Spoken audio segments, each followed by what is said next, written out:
السلام علیکم ناظرین، آن نیوز کے ساتھ میں ہوں ربیہ انجم۔ خبر شامل کرتے ہیں۔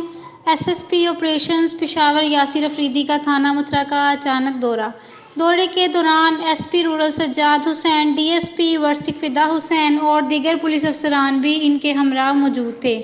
ایس ایس پی آپریشنز نے سرکاری اسلحے کا جائزہ لینے کے ساتھ ساتھ تھانہ ریکارڈ، رجسٹرڈ، نفری اسٹیٹمنٹ اور ڈیوٹی چارٹ چیک کیا۔ ایس ایس پی آپریشنز نے شہریوں کو بہترین خدمات کی فراہمی کے حوالے سے مقرر اسٹاف کو ضروری ہدایات جاری کی۔ ایس ایس پی آپریشنز نے مقرر اسٹاف کو تھانہ آنے والے سائلین کے ساتھ عزت و احترام سے پیش آنے، بزرگ شہریوں اور خواتین کے مسائل کو ترجیحی بنیادوں پر حل کرنے اور شہریوں کو بروقت قانونی معاونت فراہم کرنے کی ہدایت کی۔ رپورٹ کرتے ہیں رپورٹر حمزہ الطاف، آن نیوز پشاور۔ لائک کریں، کمنٹ کریں، شیئر کریں اور بیل آئیکن کو پریس کرنا مت بھولیں۔ دیکھتے رہیے آن نیوز۔